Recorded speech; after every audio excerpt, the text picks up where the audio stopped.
Good morning, good afternoon, and good evening. It's Wade T. Lightheart from Bioptimizers with another edition of the Awesome Health Podcast. And boy, oh boy, have we got a great topic for you today. It's all about brain health. It's all about gluten and some late breaking news. Basically, we've got some new information that could potentially change your life. You really need to listen to this because we have none other than Dr. O'Brien. Now, you might be saying, is that the O'Brien that you learned from years ago? No, this is Dr. Tom O'Brien. And he's considered the Sherlock Holmes for chronic disease and teaches that recognizing and addressing the underlying mechanisms that activate an immune response is the map to the highway towards better health. He holds teaching faculty positions with the Institute for Functional Medicine and the National University of Health Sciences. He has trained and certified tens of thousands of practitioners around the world in advanced understanding of the impact of wheat sensitivity and the development of individual autoimmune diseases. So he focuses on areas like gluten health, gut health, brain health, autoimmune health, detox. He's recognized as a world expert on gluten and its impact on health. He is internationally recognized and sought after a speaker workshop specializing in the complications of non-celiac gluten sensitivity, celiac disease, and the development of autoimmune diseases as they occur inside and outside of the intestines. Dr. Tom is the founder of thedoctor.com and the visionary behind the Gluten Summit, A Grain of Truth, one of the first online summits that brought together 29 of the world's experts on gluten, connection to diseases, disorders, and a wide range of symptoms and ages. We will have all his social media posts on here. Dr. Tom, welcome to the show. Thank you so much. What an introduction. Thank you.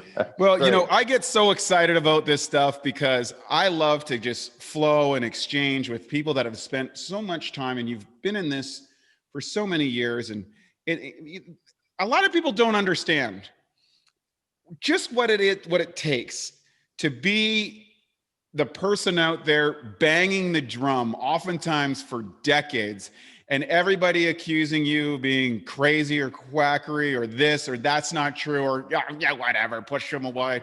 But guess what? The truth is out.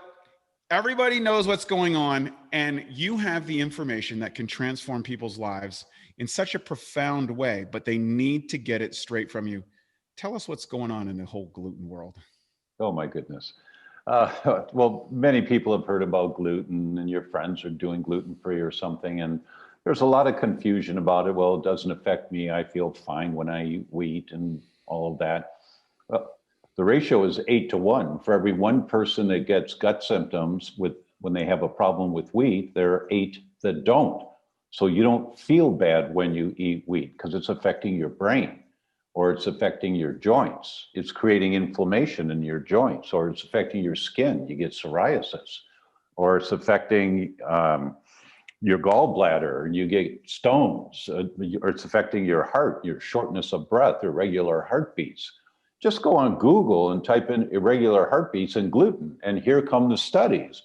Pick any topic you want, and you see that there's good science that sometimes that's the problem causing the symptoms that you're developing.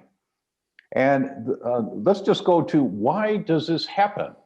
How come this thing about wheat, you know, wheat's the most common food in the Western world.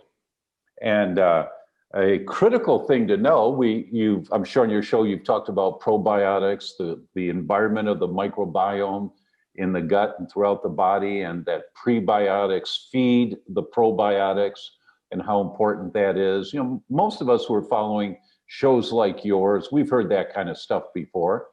But what people don't know is that that 78 to 80% of the prebiotic in the Western diet are the arabinoxylans in wheat. 78 to 80% for all of us. Which means when you go gluten-free and you replace it with gluten-free foods are just white paste. they're crap. Excuse me, but they're crap. And I eat gluten-free pasta once every few weeks because I really like pasta. Mm-hmm. And I'm half Italian, and you do it once in a while, who cares? But people are eating this stuff every day that has no prebiotic fiber in it. So you've taken away 80% of the prebiotic in the person's diet, unknowingly, but you have. But the person's gluten-free, so the proteins of gluten are now gone. So your inflammation goes down. You feel better. Your brain's functioning better. You lose 15 pounds in the first 3-4 weeks without trying because you're now less inflamed. But unknowingly, you're also starving the good bacteria in your gut that have been dependent on the arabinoxylans in wheat. So give me 6 months down the road of that, and the person who went gluten-free 6 months ago and felt great after a month, 2 months, and can sing praises about being gluten-free, all of a sudden, 6 months to a year later, they're not feeling so good. Something else is going wrong. Why? Because the good guys started starving in the gut, and the bad guys that were kept suppressed mainly by numbers, they're just outnumbered by the good guys. But when the good guys start dying off because they're starving, now the bad guys rear their ugly head. Now you've got an imbalanced gut called dysbiosis. And the results in the largest study ever published on celiac disease, they looked at 39,000 celiacs. They did 335,000 endoscopies and biopsies. This is in Sweden. They've got socialized medicine. They got records on everybody. So they did 335,000 endoscopy biopsies because people had gut problems. 39,000 of those people were diagnosed with celiac disease. The rest were diagnosed with something else.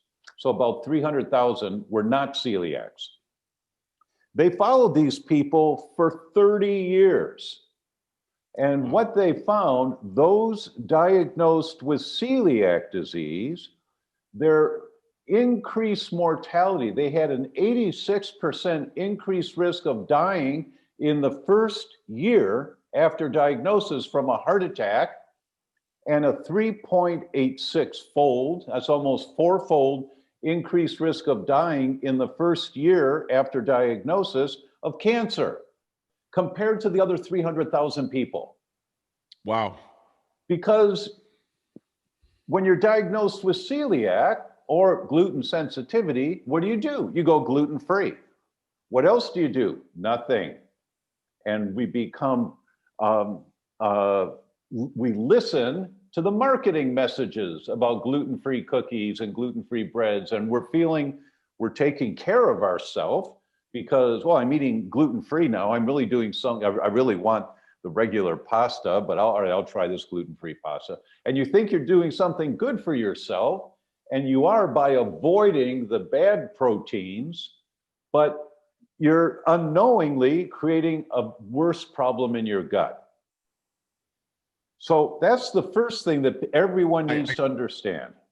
I identified this years ago in a book I wrote called Staying Alive in a Toxic World. And I called it the starving and polluting cycle. And we're starving ourselves of the essential things and we're polluting ourselves with the non-essential things. And I remember when this gluten-free movement kind of got legs. And if you've been in this industry long enough, we see rise and fall of trends, and they kind of come around with a new branding and a new twist or whatever every 10, 15, 20 years. And I was horrified when you'd go to the big nutritional trade shows and you would see all this stuff, quote unquote, gluten-free. Healthy for you. And people who looked anything but healthy. Exactly. Singing the praises of whatever the gluten-free cookie they were having, or the gluten-free ice cream, or the gluten-free pasta, or the gluten-free whatever. And I was like, I always say you can't starve your way to health. There are benefits of restricting the bad things, but you got to put the good things in. Yeah. Please understand, this is not trashing gluten-free. Correct. This is trashing the way people do gluten-free. Correct. So it's such a topic. Now, I've always had this question, and I'd like to get your opinion about it as we get more and more into the topic.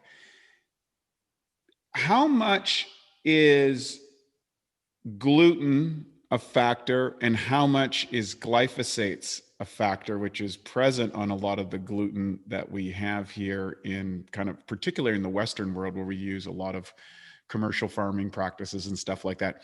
Do you see them like independently of other? Do you see them concordantly of other, or do you see them as two separate items? Well, that's a really good question. And there's no question that it has an impact. There's no question. It makes it worse because glyphosate has a very negative impact on your microbiome. That's where it starts to have problems. But that's not the reason why wheat is a problem.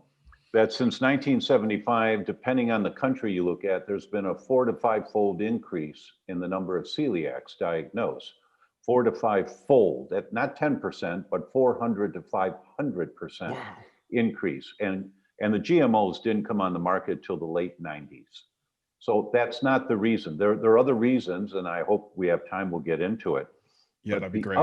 The other basic point that I wanted to talk about this gluten thing. First one is you have to do gluten-free right. You have to do it correctly. That's the first thing. The second thing is that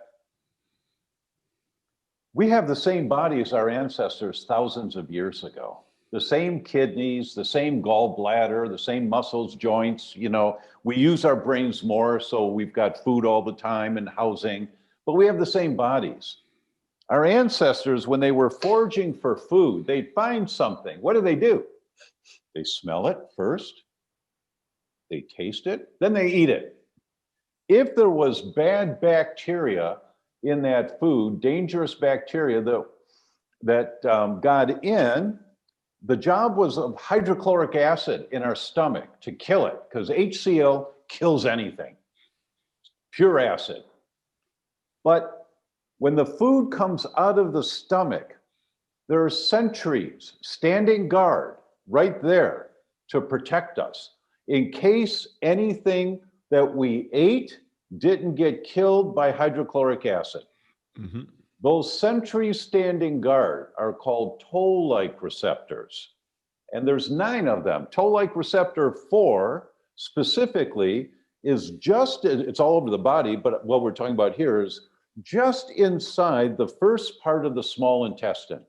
And they're guards. They don't do anything. They're just standing around, but they're sentries on guard. They're always looking out. And if any bug comes in that is a threat, toll-like receptor 4 gets activated immediately, and it does 2 things. First, it turns on the gene to increase the protein called zonulin. Zonulin is the control for leaky gut. So, and if you think of leaky gut, my hands are 2 cells in the gut. The way the cells work are most of our food, most of it is absorbed in between the cells. But the way they work, it's like the Panama Canal. The gates at the top open, the food comes in, the gates close, the immune system checks it out. The next gates open, the food goes out a little further between the cells, the gates close, the immune system checks it out. And there's 4 or 5 or 6 different levels in between 2 cells for everything that we're eating. That's the I call it the Panama Canal. Love it. Leaky gut is when you open up the gates so that water comes from the bloodstream and from the internal body sections out into the gut to wash out some kind of poison. That's why we make increased zonulin. It's like you got mud on your driveway, you have to get the garden hose pressure really high to wash it off, right? So zonulin proteins, they're really good for us because they open up, allow water to get into the intestine to flush out the bad guy with the stool. You get a little diarrhea, loose bowels. That's how the mechanism is supposed to work. And that's the first thing that toll-like receptor 4 does. The first thing, turn on zonulin, turn on the genes for zonulin.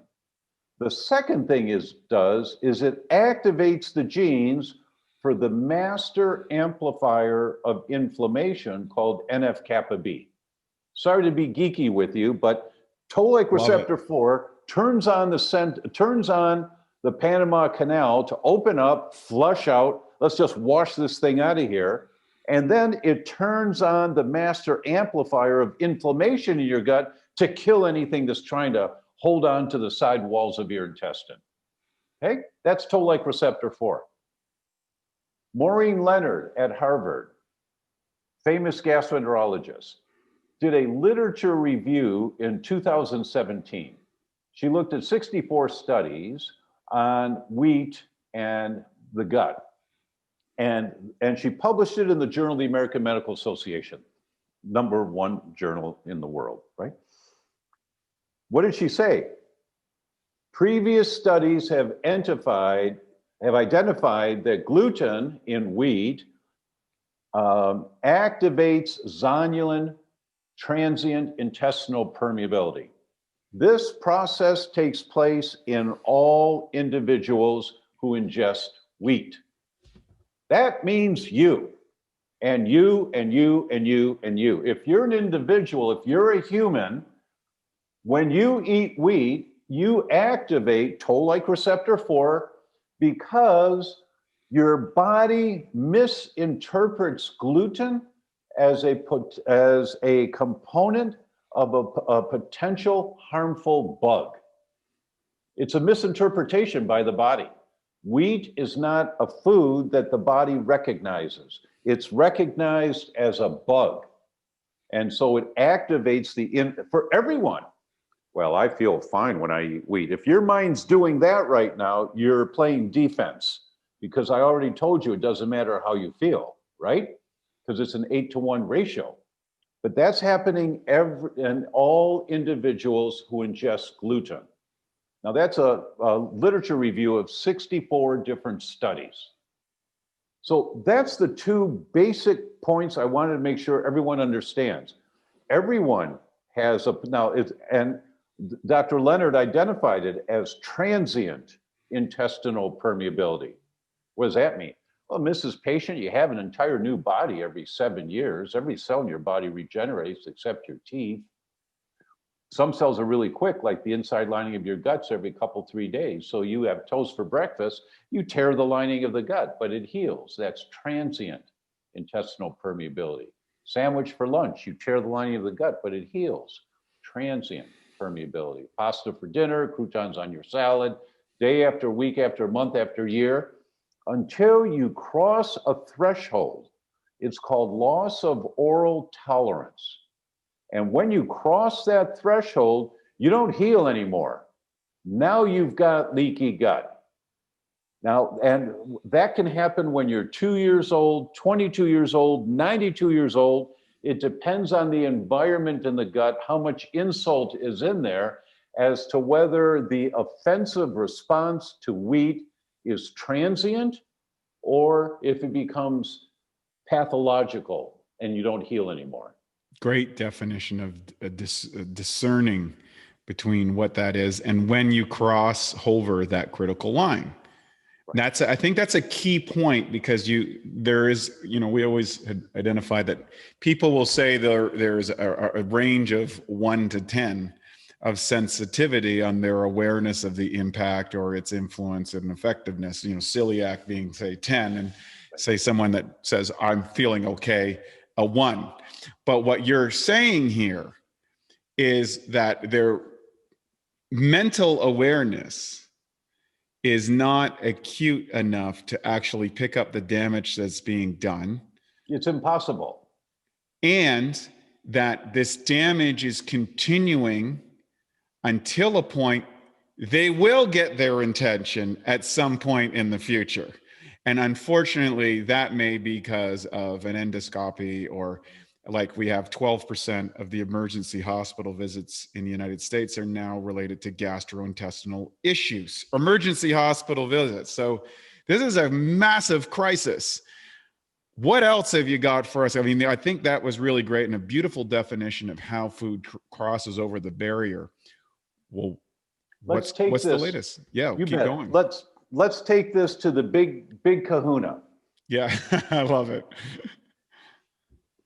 Arguably, every chronic disease is a disease of inflammation. Yes. At the cellular level, the cell is always on fire. Kidney cell, brain cell, it just depends. Is it a brain cell? Is it a kidney cell? Is it gasoline? Is it kerosene? But it's always a fire at the cellular level, right? Mm-hmm. If it's okay, may I share my screen to Please, please, Okay. for our YouTube watchers, you're going to want to see this. Dr. O'Brien's going to get here Let's and see. share his screen and show some key slides that he's worked diligently on to illustrate some of these things. Go. Let's bring this up and let's put it on the presentation mode so that it's full screen. And let's move on now. Now, what's the big picture in functional medicine to begin with for chronic disease? Where does chronic disease come from? And to begin this discussion, I go to my friend and my mentor, Professor Alessio Fasano at Harvard. If you look at his credentials, Professor of Pediatrics, Harvard Medical School, Professor of Nutrition, Harvard School of Public Health, Chief Pediatric Gastroenterology, Mass General Hospital, Harvard, Director, Mucosal Immunology Center, Harvard, Director, Center for Celiac Research and Treatment, Harvard, Director, Mucosal Immunology and Biology Research Center, Harvard. I mean, any one of these titles is a lifelong goal for somebody. We have so much respect for Professor Fasano. We think he's going to win the Nobel Prize. We truly do. Amazing. Because he identified the mechanism that causes this thing called leaky gut. He and his team identified these proteins, the zonulin proteins, back in 1997, and they've been researching it ever since, tying together another piece of the puzzle, another piece of the puzzle, another piece of the puzzle.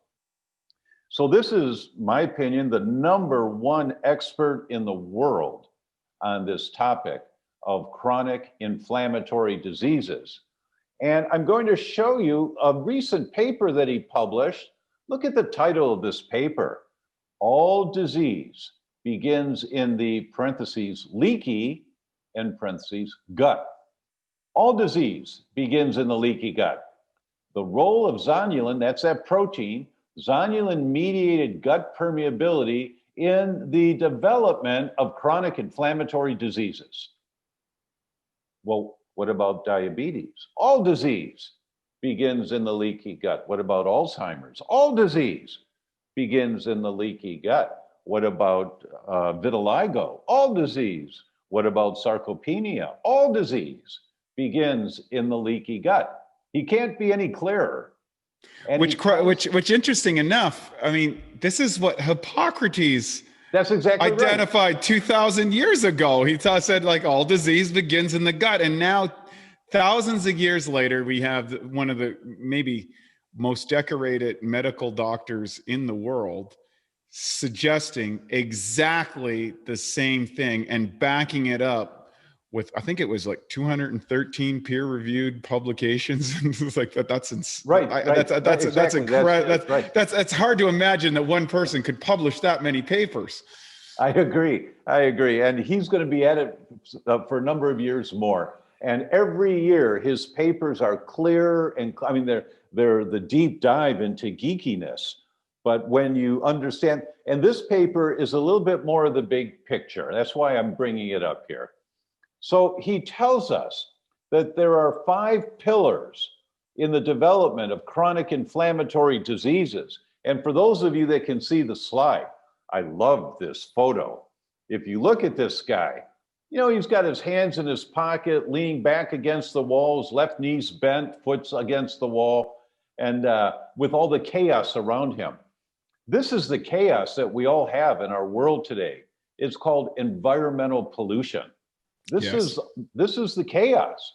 So how do you get comfortable in here? By understanding the mechanism of the 5 pillars in the development of these diseases. Genetics, you can't do anything about that. Environmental triggers, that's everything internal to us And that everything outside that we take in and all of the hormones and the stress hormones inside that we produce, they're all environmental triggers. That's number two. Altered microbiome, creating dysbiosis, meaning too many bad guys, not enough good guys in your gut. That's number three. The leaky gut, intestinal permeability is number four. And these molecules that go through the leaky gut into the bloodstream, your immune system says, what the heck is that? I better fight that. And now you get systemic inflammation. That's number five, systemic immune response. And then depending on your genetics, determines where it's going to accumulate and what disease you develop. That's the big picture on the development of chronic inflammatory diseases. And inflammation, one of our doctors that came on the show, Dr. Corey Hawley, talked about this. It's the silent killer. It's the thing that you can't feel. Like if you hit your foot with a hammer or your hand, you can feel it. If you cut yourself, you can feel it.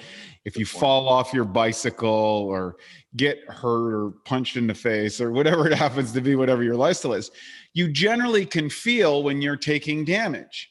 But with inflammation, it's attacking every part of your system. Right. And you don't know it. And you don't know it. Exactly right. If you pull at a chain, the chain always breaks at the weakest link, always. It's Correct. At one end, the middle, the other end. It's your heart, your brain, your liver, your kidneys. You can't feel when you're killing off brain cells. Now, you don't know this, but when you're pumping gas, do you sometimes smell the gas?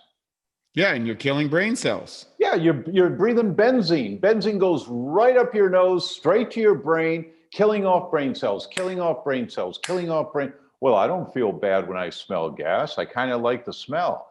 We'll put that on your tombstone. He kind of liked the smell, right? But it's the number of brain cells that you kill off when you're pumping gas that negligible. I'm going to make up a number. Let's say it's 5,000 brain cells and you've got 200 billion brain cells. So 5,000 is nothing at all. But do that once a week for 20 years. Now you've got that one environmental trigger that accumulatively has caused a whole lot of damage. Correct.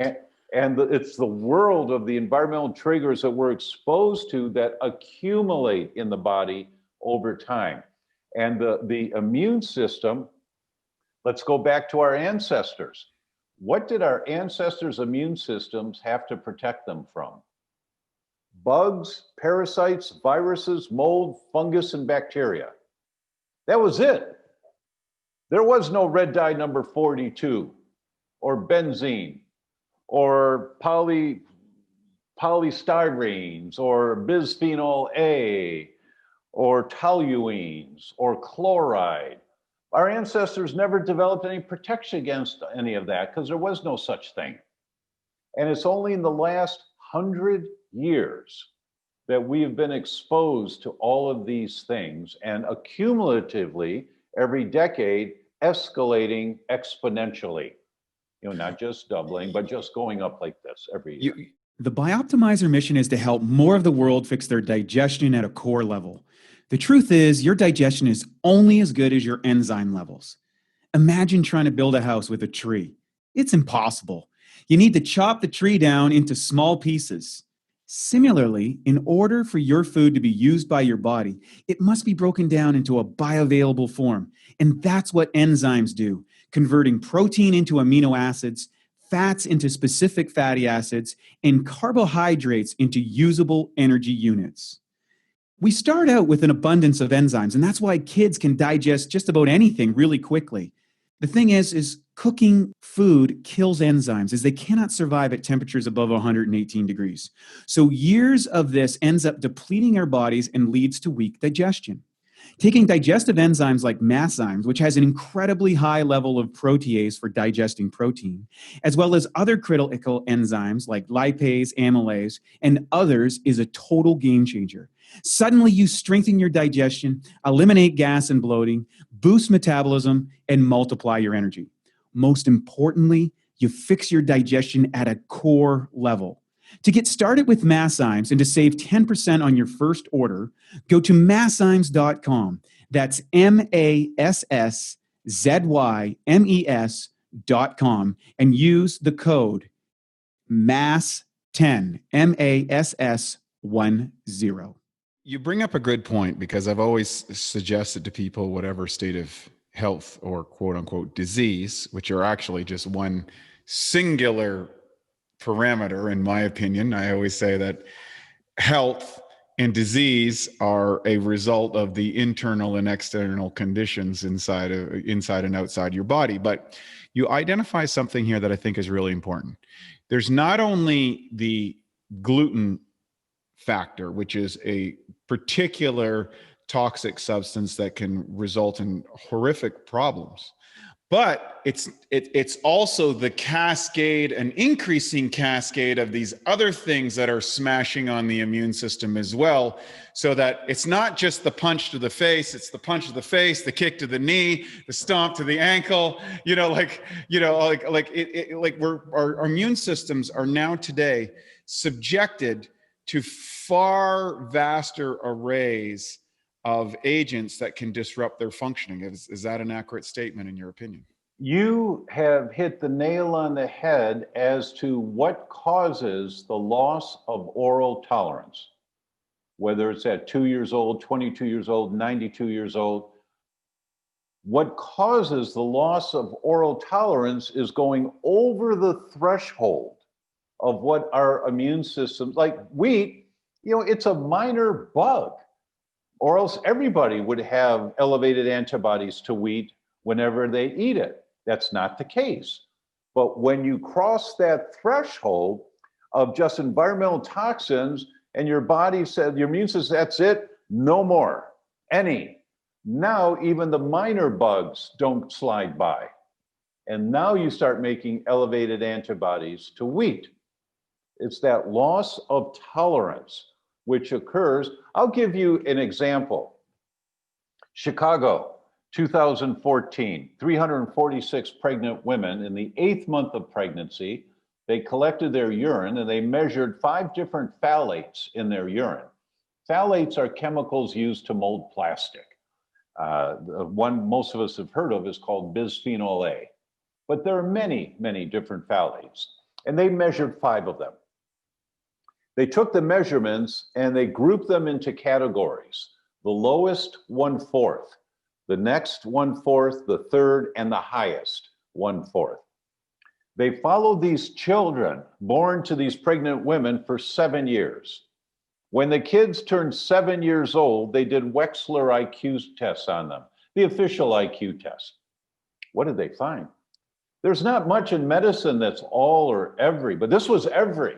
Wade, every child whose mother was in the highest category of phthalates in urine in pregnancy compared to the children whose mothers were in the lowest quartile of phthalates in urine in pregnancy, every child in the highest quartile, their IQ was 6.7 to 7.4 points lower. Now, that doesn't mean anything to anybody until you realize that a 1-point difference in IQ is noticeable. A 7-point difference is a difference between a kid working really hard getting straight A's and a kid working really hard getting straight C's. This kid doesn't have a chance in hell of ever doing well in school because his brain hasn't developed properly. Then you just go to Google and type in phthalates and neurogenesis, nerve growth. And here come the studies, how phthalates inhibit nerve growth. So the higher the mom's level of phthalates during pregnancy, which comes from accumulating it for 25 years from nail polish and many other sources. I'm going to give you a handout about what are the sources of these things. From 25 years of accumulating these minor amounts, like plastic storage containers. When you put leftover chicken in a plastic storage container in the refrigerator, the next day you take the chicken out, it's got phthalates in it. You're increasing your phthalate exposure because it was stored in a plastic container. Or the lid on a coffee cup from the coffee shop. The hot steam from the liquid condenses on the underside of the lid, drips back down into the coffee, full of bisphenol A. You put the coffee cup up to your lips, the hot liquid hits the underside of the lid, tapers down into the opening, full of bisphenol A. And we get these exposures all day, every day, until you lose tolerance. And when you've got a loss of oral tolerance, now your immune system says, that's it, no more fight wheat, no more bugs, not even the minor bugs. So that's why, and if you look at the timing, that's why since the 1950s, celiac disease has had a 4 to 5-fold increase in the last 70 years. Not because of better tests, not at all. It's because there's more environmental toxins. We're all accumulating. Your grandfathers didn't get exposed to all this crap. There wasn't flame retardant chemicals in their bed sheets and in their blankets and comforters. There wasn't Scotchgard on their sofas and their chairs in the living room they sat on every night. All these things outgas into the air. And just Google indoor air pollution versus outdoor air pollution. And you start to, oh my God, I didn't know this. And you start to understand it's the accumulative nature of all this that we're exposed to. Now, I'd like to go back to this slide for a minute, if I can. Please, let's keep going. This is just awesome stuff. It's so in alignment with everything we talk about. And I love the way that you illustrate and explain these things. Great. So let's keep going. Great. This is great stuff. So it's the 3 pillars in the middle that we've got more control over. You can't control your genes. That's what you were born with. That's your deck of cards. But whether those genes get turned on or turned off depends on these 3 in the middle, right? And that's the environmental triggers, the altered microbiome, and intestinal permeability, or the leaky gut. And that's where we want to focus, is on the 3 in the middle. It's going to take you a year to 2 years of listening to Wade's podcasts, reading my books, picking up little bits and pieces of information, applying these principles, like order glass storage containers and get the plastic out of the kitchen. Don't use any of that stuff in there. It's going to take you a while to do this, but where do you start? You start with the environmental triggers, because those are the ones that we have the easiest control over. And it's not really easy, but it's the easiest of the 3. So where do you start reducing the environmental triggers? Well, Professor Pisano tells us that the 2 most powerful triggers for leaky gut are the bacteria in your gut and its exhaust, called LPS, lipopolysaccharides, and gluten. Those are the 2 most powerful triggers. And so now I want to talk a little about why this is so important, because the most common system of the body affected by a sensitivity to wheat is your brain. My clinical now, here's an example, and I don't have that study here to show you, but when people went to see their family doctor, and the family doctor couldn't figure out what was going on, why they had the nerve symptoms that they had, they refer them to a neurologist. Okay, the neurologist does his exam, makes some recommendations, the patient goes home, the protocol doesn't work, they come back, the neurologist tries something else, the protocol doesn't work, they come back again. You're now a year into this suffering or more. Finally, if you have a good neurologist, he refers you to a tertiary neurology center. That's a research center. So when the neurologists don't know what's wrong, they send them to a research center. And this was an article published from a tertiary research center that said, when the cause of a neurological condition is known, the percentage of people with a sensitivity to wheat is 5%. Okay, that's not a big deal. When the cause of a neurological condition is unknown, the percentage of people with a sensitivity to wheat is 57%. Wow. And when they put them on a gluten-free diet, they get better. There may be more they have to do, but they get better. Beautiful. Because that's gasoline on the fire for those people, and the weak link in the chain is their brain and their nervous system. So in our practice, we find that the most common set of symptoms and biomarkers that we look at are with brain function. So I want to talk about the brain for a minute, because it's so critically important that we talk about this. A canary in a coal mine. is an advanced warning of some danger. The metaphor originates from the times when miners used to carry caged canaries while at work, coal miners. Because if there was a leak of gas like methane or carbon monoxide, the canaries are much more sensitive to it and they'd fall over dead.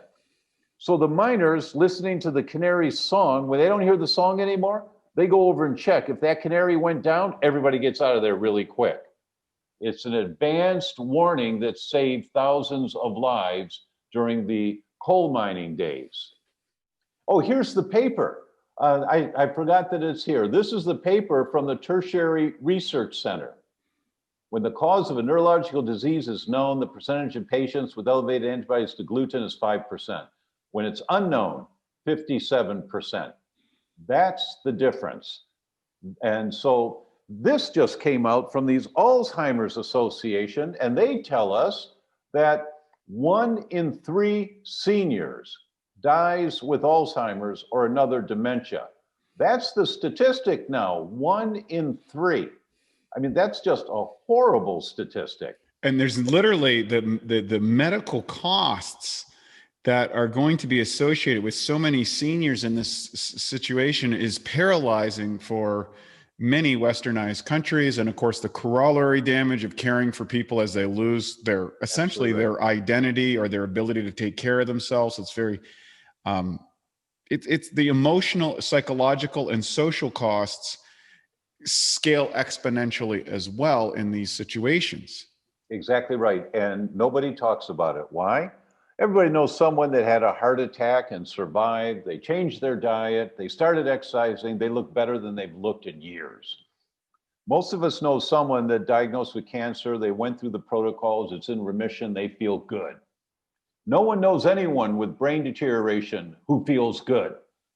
And it terrifies us because we don't know what to do. I'm bringing this up because I'm telling you what you have to do. Now, this just came out from Blue Cross Blue Shield, and everybody knows, you know, they're a multi-billion-dollar industry designed to make a profit in healthcare insurance. Well, look at what they tell us. Look at these numbers. Adults between 30 and 64 years old, in 4 years, there was over a 200% increase in the diagnosis of Alzheimer's in 4 years.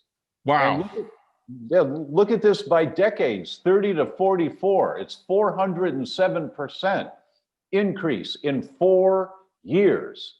What's going on now is that we are in an escalating crisis of brain deterioration because we've crossed the threshold. We've completely crossed the threshold of what our bodies can handle in terms of the amount of environmental toxins that we're all exposed to.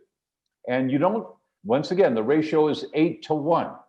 So you don't feel it in your gut when you're being exposed to more of these toxins that are impacting on you. And the weak link in your chain is your brain. And that's where the inflammation's going, killing off brain cells, killing off brain cells, killing off brain cells, and just keeps going on and on. So we understand now that we have a lot of the inflammatory agents, the things that are trying to take us out. We've looked at the sentinels that are checking, you know, to guard against these things. And we know when we cross the point of no return.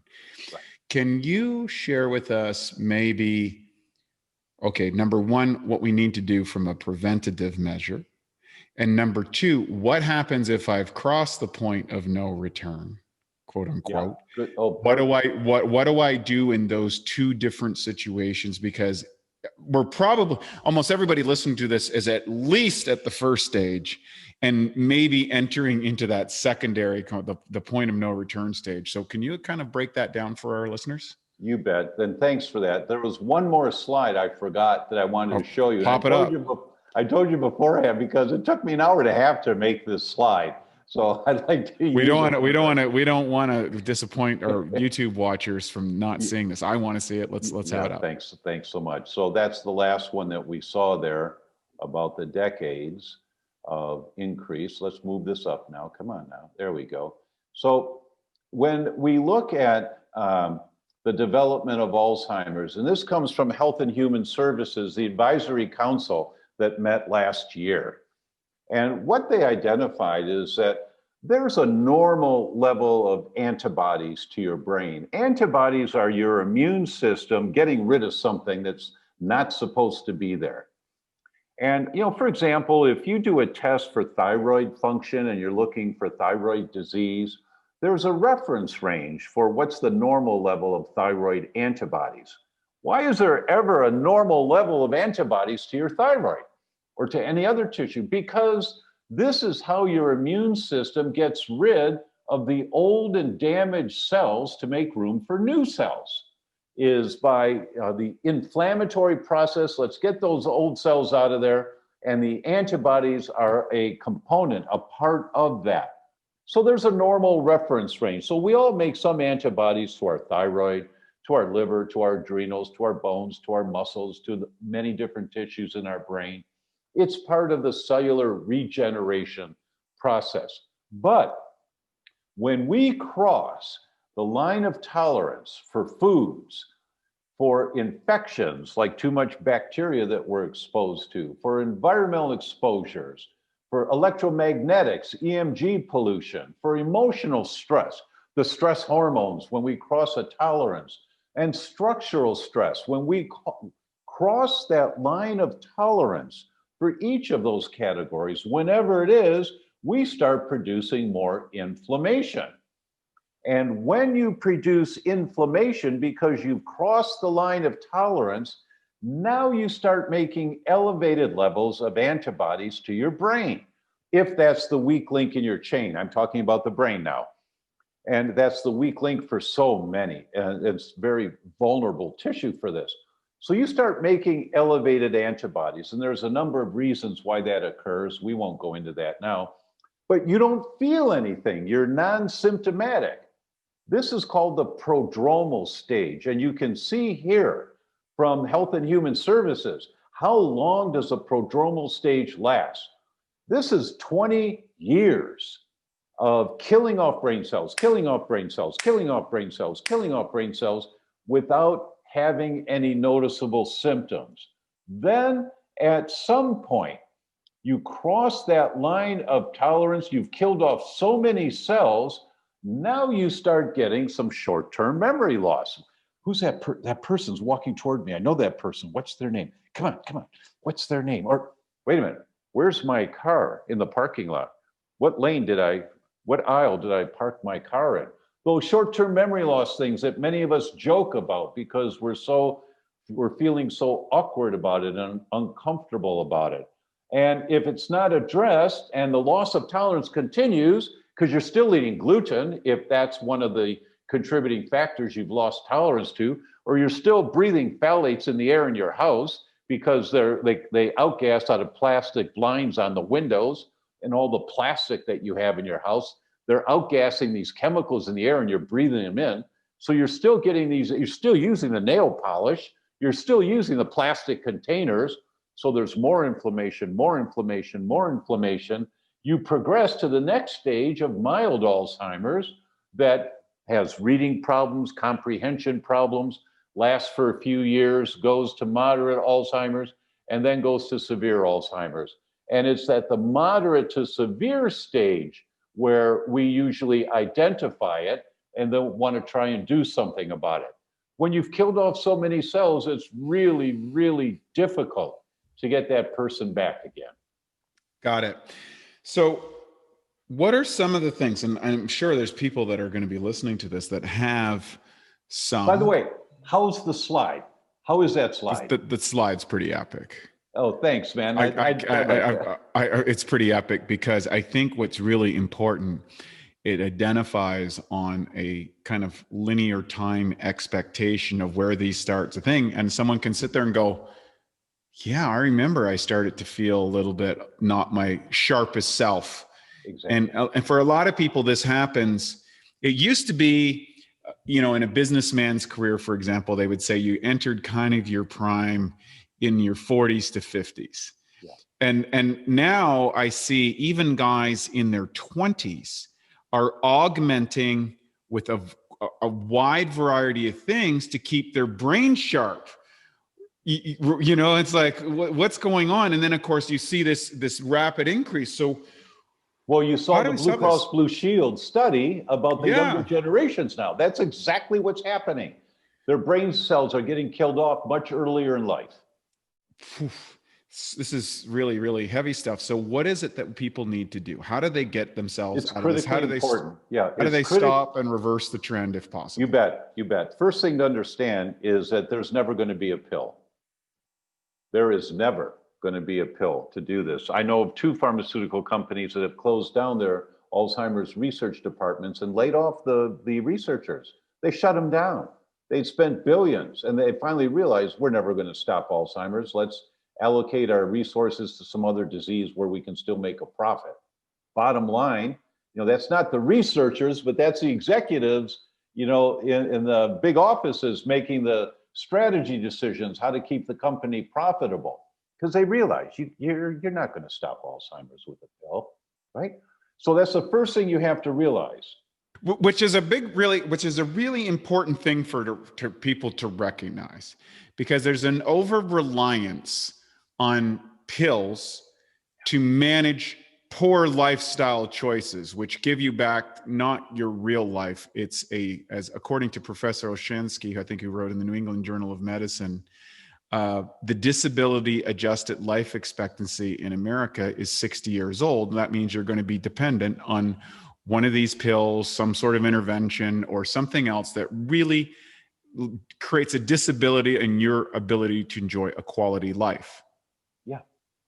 So how do we stop this? Like, what do we got to do? Like, people are like, oh my God, I gotta, do I run out? Do I stop eating bread? Do I stop eating pasta? Do I move I understand the question. Do I move? Yeah. Do I move? What do I do? You have to change the paradigm. Beautiful. That is primary, to change the paradigm. Now, to change the paradigm means it's going to change the way you think. And when you change the way you think, you'll understand it's going to take me a year or 2 years to really dial this down. My book that came out a year and a half ago, #1 in 7 categories on Amazon for brain and nervous system function. You can fix your brain. The subtitle, just 1 hour a week to the best memory, productivity, and sleep you've ever had. That's the only way to be successful, is that every single week you allocate 1 hour. All right, Tuesday nights after dinner, Sunday morning after services, whenever it is, but every week, that hour is for you to learn a little more about changing the paradigm of how you live your life. So 1 week, you'll go to the book, you'll look at the 3 URLs for glass storage containers. And you say, okay, mileskimball.com, Amazon, and whatever the third one was, I don't remember. And you go, I like those over there. And you order 3 round ones and 2 square ones and 1 for the pies, pay with your credit card, hit send. You're done. It took an hour, but you're done. But never again will you poison your family with minute amounts of phthalates from leftover food in the kitchen. And you give the Tupperware to your husband to store nails in the garage, right? Next week, you're going to look at nail polish. And when you understand that phthalates from nail polish leach into your bloodstream within 5 minutes, you understand you need organic nail polish. And you're going to start, we give you 2 or 3 URLs to look at those, and you'll order one, and you're done for the week. And then it comes and, I really like that color. Then you go back to look for another one. It's just going to take time.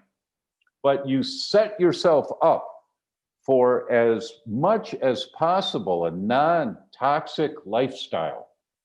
Whatever that means for you, depending on where you live. For sure, no one can live in a moldy house. No one. Right on. Mrs. Patient, if you go on vacation for 2 weeks, when you come home, do you have to open all the windows to air the house out? Oh, yeah. You got mold. Right. Get an expert in here to evaluate, because every day you and your family are breathing mold, you're killing off brain cells, killing off, well, I don't feel bad when I'm in my house. Well, we'll put that on your tombstone if that's the environmental trigger setting you off. So what do? Accept and recognize you have to work on a paradigm shift. When you work on a paradigm shift, and my wife and I are moving into a new place and we have to buy furniture. I'm not going to buy any furniture that's anything less than solid wood with oil on it. There's no varnish going in our house. We are not buying sheets that are not organic cotton. So you just start learning about these kinds of things bit by bit by bit. And it's going to take you a year. Now, I've got some handouts for you today, and I'll tell you about them later. But so that NASA published a study, and they said 2 6-inch house plants in a 10 by 10 room absorbs up to 74% of the toxic chemicals in the air. Amazing. And so we give you the list. Here's the plants that NASA talks about, and they're in my book. But it's all these simple little things that by themselves are not going to stop anything, but accumulatively they have a huge effect. Basically what you're talking about is implementing a systematic methodology where you you add a defense mechanism for the vast array of toxic chemicals that people are going, so that you say, hey, look, it's too much to try and do it all at once. Right. 1 hour a week, take one of the items that we suggest, execute on Amazon, get the things that you need to do, buy the sheets, get the plants, do whatever it is that you require that week, the next week, and the next week, and then a year down the road, you'll have removed a vast array of these things out of your life. And that's in itself going to stem some of the tide, along with obviously some lifestyle changes about what you eat. Well, yes, those are the action steps to take. The other thing you do, and so the first thing is a paradigm shift. The second is accepting 1 hour a week. It's going to take you a year, 2 years. The third thing is, what's my current status? Where am I right now? And the way you do that is by measuring, what does your immune system say is getting killed off right now? Do you have elevated antibodies to your brain tissue? And there is a beautiful test that came out. Mayo Clinic calls it a new era in laboratory medicine, because this technology came out that is 97 to 99% sensitive and 98 to 100% specific, meaning it's right on the money all the time. And that's really unusual in lab tests. Most of our readers don't know that, but lab tests are often quite inaccurate, if I can say it that way. Unfortunately, the sensitivity and specificity is usually in the 70 to 80% range, meaning they're right 7 out of 10 times, maybe 8 out of 10 times, which is good, but it means they're wrong 2 or 3 out of 10 times. That's not the case anymore with the new technology. I'm going to show you a couple more slides, if I may, please, on the testing, because this is so cutting edge. This was game changing for me. This technology came out in 2016. And so the rule is test, don't guess. Love it. Test.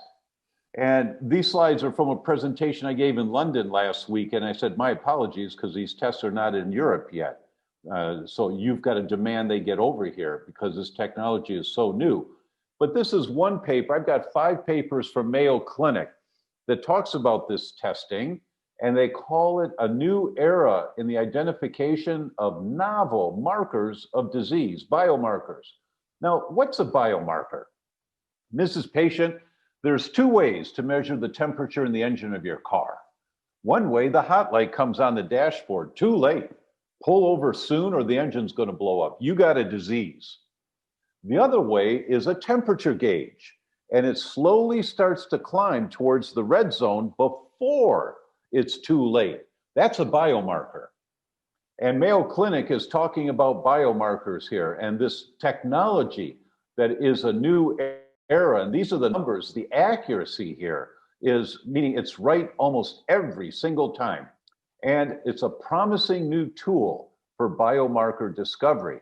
Now, this is the test that is, there's nothing like it anywhere in the world. And I'm on stage all over the world, and no laboratory in any country has got anything like this yet. It's called the NeuroZoomer Plus, and it tests for antibodies to your brain tissue to see if you've got a leaky brain called blood-brain barrier disruption, antibodies to your eyes and your autonomic nervous system, antibodies identifying brain autoimmunity, brain inflammation, antibodies to viruses causing inflammation, antibodies to demyelination, meaning killing off the saran wrap around your nerves, which is what MS is, and antibodies to creating peripheral neuropathies, that's numbness and tingling anywhere in your body. This is what the test looks like. And this is a patient of mine, and on the moderate and positive, these are the ones that were out of balance for him. But this test results always come with these pages that explain each one of these.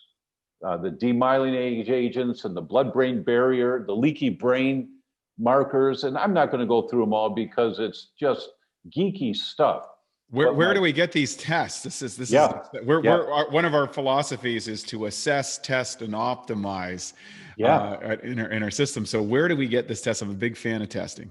You have two ways. First thing, you go to my website, thedr.com, and download the information on the NeuroZoomer Plus, that test, the NeuroZoomer Plus. Take it to your doctor and say, please order this test. And if they won't order it for you, you can order it on my website, and we coordinate to get a phlebotomist to you. But I'd rather you go to your doctor so that he can learn about these tests also.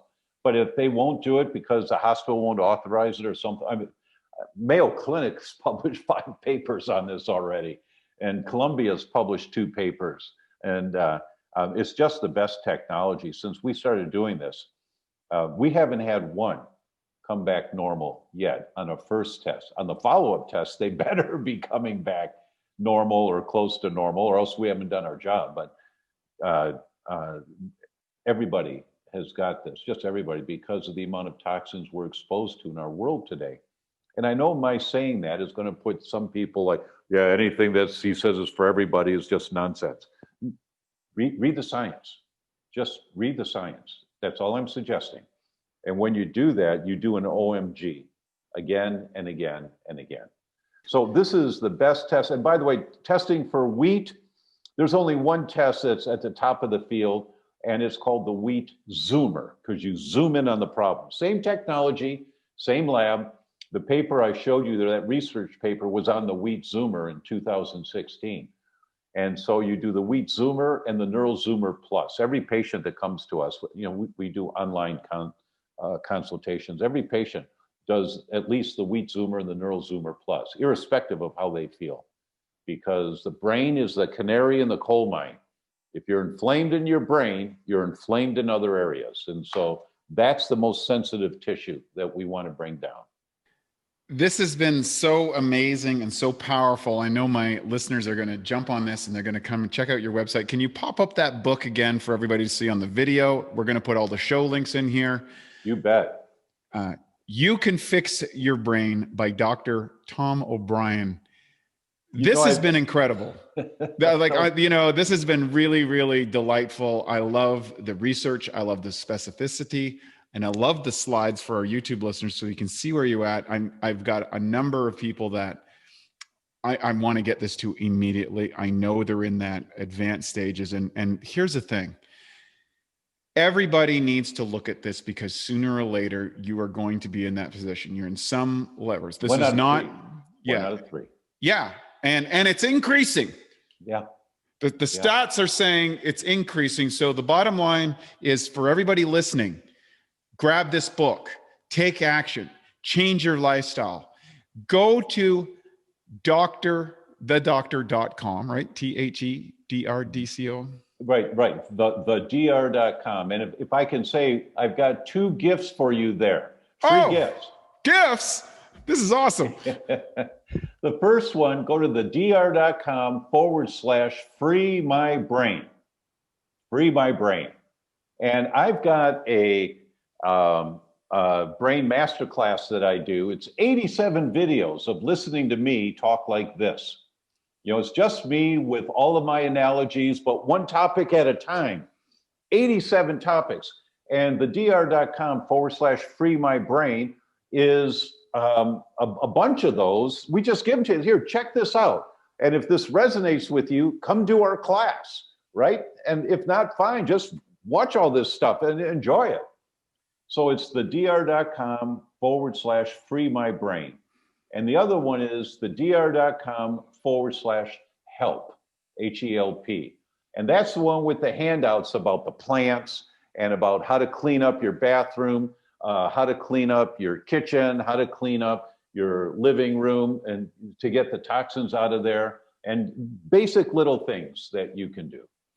You know, one other thing I'm going to add about this book, many of us have parents or grandparents who are in that older era who might be suffering from, you know, some of the more advanced stages in this, and they're not going to listen to us, or they're going to feel nervous about it, you know, implementing it. What I love about this is we can get them the book, get them a copy of your book. They can read this, they can go do the videos online, they can learn this themselves. And that way it takes the pressure off me. I don't have to be the bad guy with my parents. I'm like, hey, I read this book. It's really interesting. Why don't you check it out? And they can gradually implement these things themselves in a way that they feel empowered to take over their lives and to live, you know, healthier and happier as we go into those specific golden years. And I'm excited. I'm going to get a bunch of these books for a number of my friends, and I encourage everybody listening today. Dr. Tom, thanks for joining us so much on the Awesome Health Podcast. I hope to get you back soon. Any last words or social media or things where people can find you that you'd like to share with our listeners before we run? Last words to empower people. 1986, a microbiologist, gastroenterologist in Australia wrote a paper. He said, you know, I think that sometimes ulcers are caused by a bacteria. All of his peers and his colleagues, all the gastroenterologists said, what are you, a nutcase? Everybody knows that ulcers are caused by too much acid and you have to take antacids. And he was ostracized. He didn't care. What did he do? He did an endoscopy. He put a tube down into his stomach with a camera, took pictures of the healthy pink tissue of his stomach. Then he drank a beaker of a bacteria called Helicobacter pylori, H. pylori. He drank it down, waited 5 days until he was sick as could be. Did another endoscopy, took pictures of the many ulcers forming in his stomach. Then he took the triple cocktail antibiotics to kill the Helicobacter. Waited about a week until he was feeling really good. Did another endoscopy to take pictures of his healed stomach. Then he published it with the pictures. Then everybody knew he was a nutcase. But he proved beyond a doubt, sometimes ulcers are caused by a bacteria. The World Health Organization thought that was so important a message, they sent his paper to every medical society in the world saying, send this out to all of your members. Because at the time, the #1 cancer in the world was stomach cancer, caused most often by a Helicobacter infection. So if doctors think about and test for Helicobacter when people have upset stomachs, they could prevent a lot of cancers. And that actually turned out to be the truth. And that's why stomach cancer has gone down so much in the last 30 years. This guy was still ostracized, Dr. Barry Marshall, still ostracized. He didn't care. 21 years later, he wins the Nobel Prize in physiology.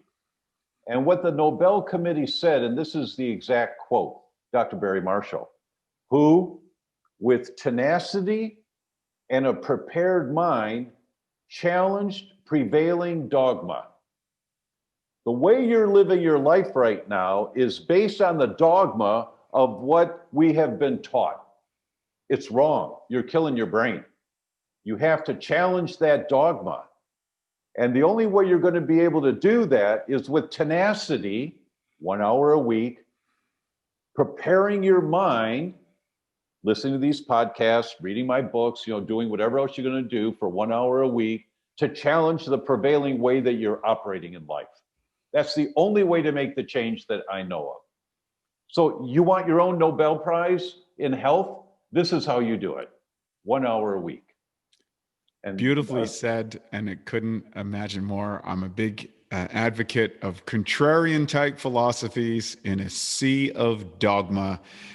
Thank you so much for joining us today, Dr. Tom. And for all our listeners on the Awesome Health Podcast, thank you for joining us today. I hope you download the book. Go check out that site. Get these free gifts that the good doctor has been so kind in adding to us. And more importantly, share this with the people that you love, because you just might save somebody a horrific death. It's that serious. Thanks so much for joining us. Take care and have a great day. And now for a Bioptimizers fixed digestion tip: how to get away with eating sugar. Hey, look, sugar is normally one of the worst things for you. But let's be honest. I mean, we all cheat from time to time. And here's a little trick that will ensure your body benefits from the sugar. Now, before you eat or drink anything sweet, take 5 to 8 capsules of P3OM. The patented strain in the formula devours sugar so fast it literally doubles in the body every 20 minutes in the presence of sugar. That doesn't mean that you can or you should eat a bunch of sugar or sit around all day doing that. But on the days that you do cheat, or you go after one of those maybe meals that you wouldn't normally do, this ensures that you get something in your gut that eats the sugar. And it's not going to feed the bad guys or spike your blood glucose nearly as much. So to learn more about P3OM and its sugar-devouring and protein-digesting properties and how it can transform your gut and metabolism, go to www.bioptimizers.com. Thank you for listening to the Bioptimizers Awesome Health Podcast. You can find more information at bioptimizers.com.